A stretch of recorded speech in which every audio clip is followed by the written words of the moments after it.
영화음악 소개해주는 여자 영음소녀.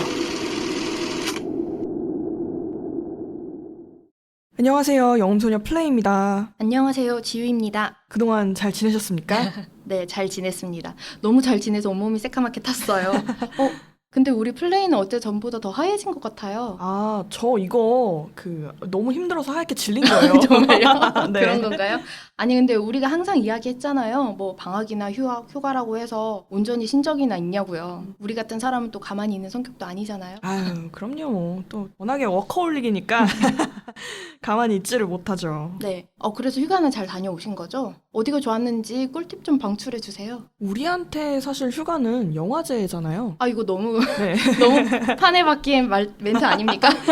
네, 국내 영화제 정보의 끝판왕이라고 할 수 있는 특집도 이번 시즌2에서 만나실 수 있습니다. 꾸준한 관심은 정말 사랑하고요.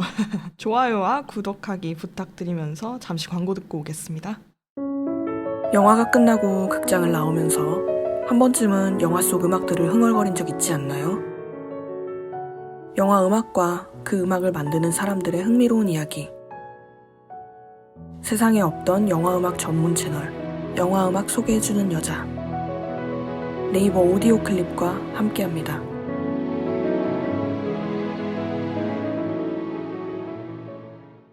영음소녀 오디오 클립 시즌2 첫 화의 주제는 한국 영화 음악사입니다. 많은 분들이 기다리셨을 에피소드가 아닐까 싶어요. 그동안 우리가 헐리우드 기반의 영화 음악 이야기만 주구장창 하다 보니까 그렇죠. 얼마 전이었나요? 저희 영음소녀 페이스북 페이지에 이런 메시지가 왔습니다. 국내 영화 음악 얘기도 좀 해달라고. 마침 또 올해가 한국 영화 100주년이기도 하고 네. 칸에서도 값진 선물이 도착했잖아요. 이래저래 기념비적인 해라서 이 주제에 대해 한 번쯤 짚고 넘어가야 한다고 생각합니다. 그런데 한국 영화사와는 다르게 한국 영화 음악사에 대해 이야기를 풀어내는 게 조금 조심스럽기도 하죠. 특히 우리 플레이는 아유, 이거 매우 눈치가 보입니다. 이 언론의 자유를 침해하는 뭔가의 검은 손이 우리의 어깨를 짓누르고 있을 수도 있어요. 우리 이야기가 그렇게까지 영향력이 있을까요? 저는 애초에 가명을 쓴 이유가 이것 때문인데요. 아니 그니까 전에 왜 너만 가명을 쓰냐고 했잖아요. 저도 시즌2부터 이름을 바꿔야 하는지 살짝 고민을 해볼 필요가 없겠어요. 우리한테는 아무도 신경을 안 쓸 것 같아요. 늘 그래왔던 것처럼 자유롭게 저희의 생각을 이번 시즌2에서도 들려드리도록 노력하겠습니다. 네, 한국의 영화 음악은 크게 해방 전과 후로 나뉩니다. 그리고 비즈니스적인 산업, 그러니까 인더스트리죠. 시장의 관점으로 보자면 6.25 전과 후 이렇게 여러 갈래로 나뉩니다. 영화사는 역대 대통령에 따라서 분류할 수도 있지 않을까요? 이거 진짜 중요하죠. 문화예술과 정치를 엮고 싶진 않지만 우리나라는 유난히 안 엮일래야 안 엮일 수가 없는 것 같죠. 그렇습니다. 그래서 시대별 혹은 세대별로 나뉘는데 우선은 과거로 타임머신을 타고 한번 돌아가 보겠습니다. 또 그거 해야 되나요? 아유, 새삼스럽게 뭘 그래요. 빨리 해줘요. 네, 하겠습니다.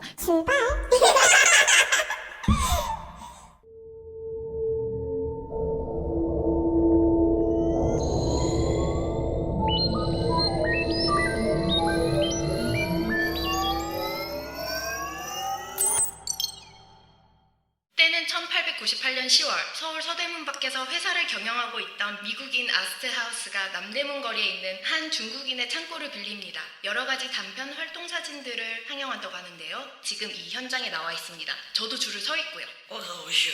안녕하세요. 입장료가 얼마죠? 10전. 원은 안 되나요? 10원? 화폐 가치가 너무 다른데 여기. 이 여자 미래에서 왔구만. 아니면은 우리 회사에서 팔고 있는 담배 빈각 10개만 모아오시오. 내 공짜로 구경시켜주리라. 그렇게까지 해야 하는 건가요?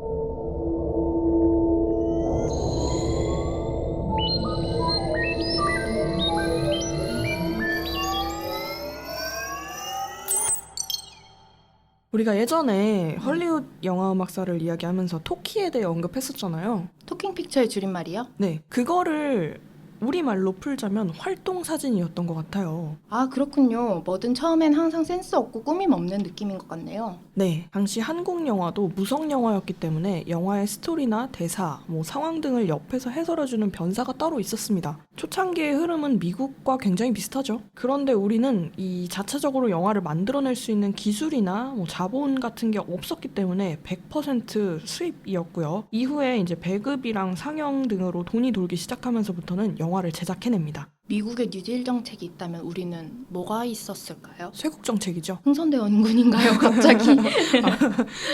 시대가 다르긴 하지만 우리는 외국 문물, 특히 서양 쪽을 받아들이는 것에 대해 초반에 반감이 좀 심했죠. 네. 생목인이라는 말도 있었잖아요.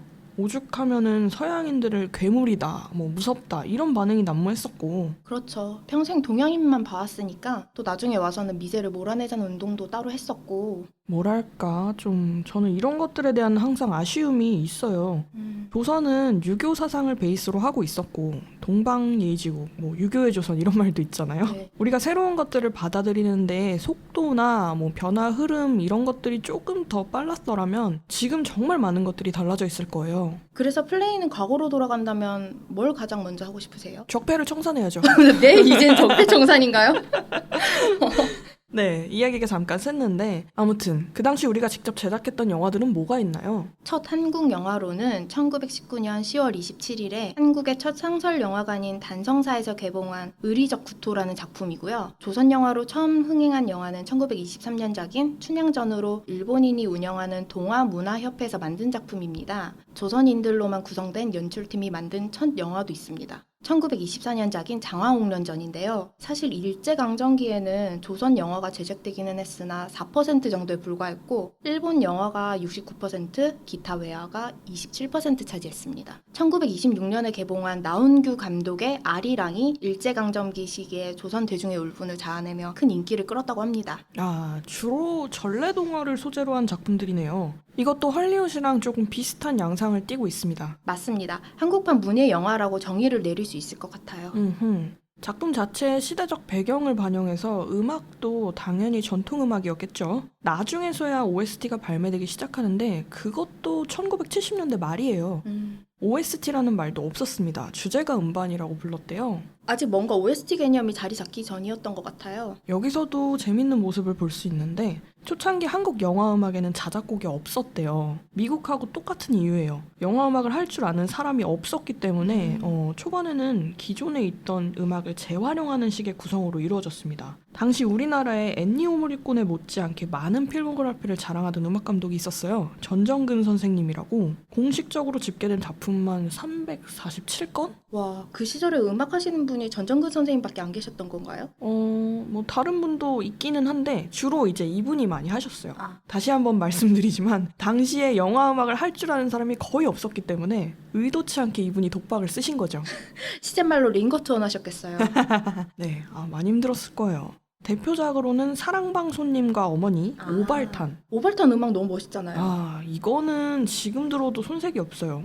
그 외에도 많습니다. 미워도 다시 한번, 유관순, 돌아온 항구의 사나이, 사랑에 목숨 걸고. 저 지금 눈앞에 옛날 영화 포스터들이 막 보이는데요. 빨간 마우라 같은 것들 있잖아요. 맞아요. 그런 류의 그 당시 영화들은 이분이 음악을 거의 다 했다고 해도 과언이 아니고요. 이거는 약간 카더라인데 한 귀로 듣고 한 귀로 흘리세요. 알겠습니다. 그 당시에 음악 작업을 어떻게 했냐면 이 전정근 선생님 차에 엄청난 LP판들이 있었대요. 한 400장 정도? 이제 그것들을 항상 이렇게 가지고 다니면서 이제 스튜디오에 세션들을 대기시켜 놓고 그 자리에서 곡들을 골라서 들어보고 비슷한 풍으로다가 편곡을 해서 녹음을 했대요. 즉석에서 막 기계처럼 뽑아내신 거 아니에요? 그렇죠. 음악을 듣다가 야 이거 죽인다. 이대로 해봐봐. 야 여기 조금 바꿀까? 옳지 그렇게 막 이런 식으로 했다는 썰이 있어요. 그 정도면 뭐 거의 표절의 자가복제 수준 아닙니까? 네, 뭐 여러 가지 논란의 여지가 있지만 이제 곡을 쓰는 것에 대한 어떤 뭐랄까 좀 제도권적인 그런 교육 과정이 없던 시대잖아요. 저 힘들었을 것 같아요. 네, 뭐 그렇다고 그 당시에 전정근 선생님이 뭐 배 타고 헐리우드로 넘어가서 폭스에서 교육받고 올 것도 아니고. 그땐 또 인터넷이나 매체가 많이 발달된 게 아니라서 저작권 문제 삼을 여지도 없었겠어요. 어떻게 만들든 말이죠. 뭐 나름 명곡들 많이 뽑아내셨겠는데요. 네, 그렇게 시간이 흐르다가 한국 영화음악의 진짜 전성기는 1990년대에 들어오면서부터라고 할 수 있습니다. 그 당시 이 영화 산업의 흐름을 좀 보자면 수입된 외화 영화에 비해서 국내 영화 제작 편수가 상대적으로 많이 적었어요. 그럼에도 불구하고 임권택 감독의 장군의 아들 있잖아요. 네. 그 영화가 그 당시에 68만 명 관객을 동원하면서 한국 영화 사상 최고 흥행작으로 자리한단 말이죠. 이제 뭐 임권택 감독의 바람이 쭉쭉 불어오는 시기잖아요. 그때는. 서편제가 또 그렇게 난리가 났었잖아요. 플레이 얼마 전에 서편제 다시 보고 욕했잖아요. 그건 진짜. 이상해요. 이 딸의 눈을 멀게 하는 아버지야. 모르겠어요. 그 당시에는 예술적인 작품이었을지도 모르겠으나 재정서랑은 안 맞습니다. 안 그래도 미국이었으면 최소 무기징역감이라는 평도 봤어요. 무기징역. 네, 맞잖아요. 아동학대. 네네. 그런 어렵고 난해하고 이해하고 싶지 않은 정서들의 영화들은 항상 또 상을 받아요. 그리고 역대 대통령들이 영화 관람을 하는 것이 늘 화제가 되어 왔습니다. 오죽하면 영화 정치라는 말도 있지 않습니까? 영화 정치의 시초가 김영삼 전 대통령이었다고 합니다. 당시에 극장을 직접 방문하지는 않았고 청와대 춘추관에서 임권택 감독과 오정혜 배우와 함께 서편제를 봤대요. 역시 권력이라는 게 배급이 따로 필요가 없는 거죠. 부럽습니다. 제가 최근에 대통령과 이 정권을 소재로 한 미드에 굉장히 빠져 있거든요. 근데 보면 볼수록 대통령은 정말 극한 직업이구나 싶은 거예요. 맞아요. 그래서 진짜 저런 자리는 줘도 싫다라고 생각했는데 이 얘기를 들으니까 구미가 확 땡기는데? 아이고 조심하십시오 여러분. 여기 플레이 같은 사람이 국가 원수가 되면 문화예술이 다 망해요. 맨날 자기가 좋아하는 감독이랑 배우 불러다가 잔치를 벌일 사람이야 저 사람은. 아니 왜요 왜? 안 돼? 그러면? 나 저기 그 블랙리스트랑 화이트리스트 지금 작성할 수 있는데. 네 지금 당장이요? 네. 헛소리 그만하시고요. 아무튼 그 당시에 김영삼 대통령이 훌륭한 작품이라면서 극찬을 아끼지 않았었고 그게 기사화가 되면서 대통령이 본 영화다 하고 엄청난 붐을 일으킨 덕분에 국민의 70% 이상이 봤다는 그 영화가 바로 임권택 감독의 서편제입니다. 서편제가 93년도에 개봉했는데 1991년에는 문화부가 영화의 해라고 지정까지 해줍니다. 지금의 문체부인데 그 당시는 문화부였죠, 이름이? 네. 시기적으로도 그렇고 또 당시에는 좋은 작품이라 평가받았었고 이렇게 한국 영화가 주목받기 시작하면서 음악도 자연스레 흥행을 같이 합니다. 서편제 음악 감독은 김수철 씨죠? 네, 서편제 음악 감독으로 유명하지만 작은 거인이라는 그룹의 기타리스트로 데뷔했습니다. 그리고 노래도 직접 했어요. 히트곡이 아주 많습니다. 다양한 장르의 음악들을 많이 시도하면서 영화 음악, 국악 작곡, 무용 음악, 드라마 음악, 팔만대장경 음악까지 섭렵했습니다. 뿐만 아니라 86 아시안 게임이랑 88 올림픽과 더불어서 2002 한일 월드컵 개막식 등 국제적인 행사 음악의 작곡과 음악 감독을 맡으면서 독보적으로 자리매김을 했어요. 정말 작은 거인이 맞으시네요. 음악을 맡은 영화 서편제 또한 1993년에 청룡영화제 작품상과 나무주연상을 받은 공식적으로 작품상을 인정받은 영화죠. 아까도 얘기했지만 그 당시엔 한국 영화가 할리우드 영화에 비해 힘을 못 쓰고 있던 시절이었어요. 그런데 대통령까지 나서서 소위 미뤄졌다고 표현하는 게 맞을까요? 그렇죠. 네, 가장 한국적인 것이 가장 세계적인 것이다 라는 구호에 가장 적합한 예시였습니다. 취지가 잘 맞아떨어졌는지 흥행의 성공에 판소리에 대한 관심도도 높아졌고요. 당연히 김수철 감독이 맡은 사운드 트랙도 대박을 낼 수밖에 없었겠죠? 무려 70만 장이 넘게 팔렸어요. 사실 홍보용으로 몇백 장만 찍고 정식 발매는 안 하려고 했다고 하는데 발매 이후 영화가 너무 흥행을 하는 바람에 OST 앨범까지 엄청난 주문이 들어와서 본격적으로 찍기 시작했다고 합니다. 그러면서 서편제 OST가 밀리언셀러를 기록하는데 그 가장 유명한 곡인 천년학이 사실 녹음 당일 녹음실에서 25분 만에 쓴 곡이래요. 25분이요? 네. 플레이는 25분 만에 곡 쓸 수 있어요. 입금이 되느냐에 따라서 선입금은 중요하죠. 중요합니다. 중요합니다.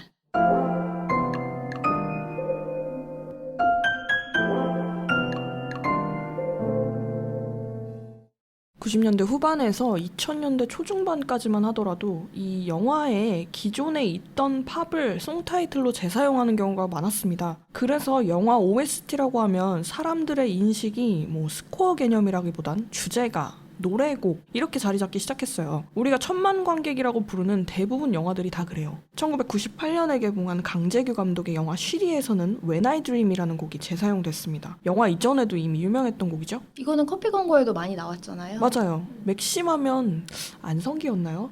한석규 씨도 했던 걸로 알고 있어요. 맞아. 기억난다. 그 한석규 씨 주연 영화에 또 있습니다. 97년 개봉했던 접속에서는 세라본의 A Lover's Concerto. 이 곡은 심지어 1966년에 나온 곡이에요. 과정 오래됐네요. 네, 뭐 팝뿐만 아니라 국내 곡들도 재사용되는 경우를 많이 볼 수 있습니다. 2003년에 손예진, 조승우 주연의 클래식 아시죠? 네. 거기서는 또 자탄풍의 너에게 난, 나에게 넌이 나오죠. 명곡이죠. 벚꽃연금 전에 아마 연금곡의 시초일 거예요, 이 음악이. 뭐라고요? 지금 벚꽃연금? 네, 뭐 아주 적절한 비유입니다. 이 곡도 영화 이전에 이미 발매가 된 곡인데 영화를 위해 재사용됐죠. 네, 2010년대에 와서도 종종 볼 수 있는데 수지 이재훈 주연의 첫사랑 찾기죠. 건축학개론에서는 전람회의 기억의 습작이 재사용되었습니다. 우리가 이전에도 계속 얘기를 했지만 아무래도 스코어보다는 송타이틀이 기억에 좀 오래 남을 수밖에 없어요. 관객들로 하여금 새로운 영화를 접할 때 조금 더 친숙함을 느낄 수 있게 하는 그런 역할을 송타이틀이 하지 않았나 싶습니다. 그래서 기존에 이미 알고 있던 곡들을 재사용했다고 볼 수 있어요. 이거 노린 거죠? 그렇다고 음악 감독의 스코어가 주목을 받지 못했느냐? 또 그건 아니죠? 그럼요. 천만 관객 영화들을 쭉 살펴보면 여러분들이 한 번쯤 들어봤을 이름의 음악 감독들이에요, 다. 네, 왕의 남자 하면 이병우, 태극기 휘날리며 하면 이동준. 이동준 감독님은 플레이가 작년에 한번 특별한 만남을 가졌었다고요? 저는 정말 그 순간을 잊을 수가 없어요. 나 그날이 성덕된 날이었잖아. 어린 왕자라는 수식어가 붙는다면서요? 그거 누가 지은 별명이죠? 아마도 본인? 이럴 수가. 네. 이분은 그 나이에 비해서 입고 다니는 스타일이나 뭐 이렇게 말하는 거? 언어 구사? 이런 것들이 그냥 20대 같아요. 한마디로 좀 철이 없어 벤다라는 뜻인가요? 얘기가 또 그렇게 되나요? 네, 저희가 한번 모시기로 했었는데 언제가 될지는 모르겠지만 자리를 해주신다면 저희 영음소녀생의 최고 영광스러운 날이 되지 않을까 싶습니다. 정말 어린 왕자 같으신지 우리 모두 직접 뵙고 판단하는 걸로 하고 이동준 감독뿐만 아니라 그 외에도 주옥 같은 명곡들 만드신 분들이 참 많죠? 저희가 그동안 방송하면서 조금씩 언급을 했던 음악 감독님들이 있죠? 조영욱 감독님. 저희가 지난번 시즌 1 마무리하면서 제가 웃자고 그냥 뭐 박찬욱 감독님 옆에 쭉 있어달라고 했는데 플레이 그 이후에 잡혀갈 뻔했대요. 진짜 못 살아. 아니 자꾸 그렇게 날 좋아하시면 진짜 잡혀가요. 이제 그만하시고요. 네, 이분에 대해서 팩트만 말씀드리자면 97년 영화 접속을 시작으로 해피엔드, 공동경비구역, 공공의 적, 실미도, 올드보이, 친절한 금자씨, 박쥐, 백야행, 이끼, 부당거래, 범죄와의 전쟁, 의뢰인, 후궁, 베를린, 신세계, 변호인, 군도, 내부자들, 아가씨. 아이고 힘들어라. 이분이 안 한 영화를 찾는 게 더 빠를 것 같은데요. 최근에 박찬욱 감독의 영국 진출작인 드라마 리틀 드러머걸도 하셨다고 알고 있어요. 이분 같은 경우에는 팀으로 움직이는데 또 그 팀 출신 작곡가들이 엄청난 음악 강도로 성장했다고 알고 있어요. 네, 심윤정 감독님도 그렇고 플레이가 너무나도 우러러보는 여성 음악 감독님이시죠. 아유, 뭐 당연한 걸 얘기해서 뭐합니까? 입만 아프죠. 뭐 그 이외에도 한국 영화의 힘을 증명하는데 이렇게 큰 역할을 한 음악 감독님들 이제는 저희가 한 번씩 이렇게 모실 때가 된 것 같아요. 작년에 저희가 팟빵에서 연재할 때 그 한재권 감독님 모시고 진행을 한 번 한 적이 있었는데 그 이후에 음악 감독 초청이 없어서 아쉬워하는 청취자분들이 굉장히 많았죠. 네, 지금 이 방송을 듣고 계신 음악 감독님들 주저하지 말고 전화 주십시오. 010-6601에 자, 영음소녀 오디오 클립 저기요. 시즌2 첫화 오늘은 여기서 마치겠습니다. 아니 잠깐만요. 왜 끊으려고 하세요? 아이, 사람이 치고 빠질 때를 알아야죠. 네, 다음 버클립 주제는 뭔가요? 사실 저희가 한국 영화 음악 다음에 일본 영화 음악에 대한 주제로 준비를 하고 있었습니다만 시국인지라 잠시 헐리우드로 한 번 더 다녀올까 합니다. 많은 분들이 애정하는 시네마틱 유니버스가 있죠? 바로 마블입니다. 아, 여기서 와칸다 포레버를 외쳐야 되나요? 외쳐주세요. 네, 마블이 사랑한 음악 감독 MCU 특집 준비되어 있습니다. 구독과 좋아요 잊지 마시고요. 지금까지 영화 음악 소개해준 여자 플레이 지유였습니다. 다음 이 시간에 뵐게요.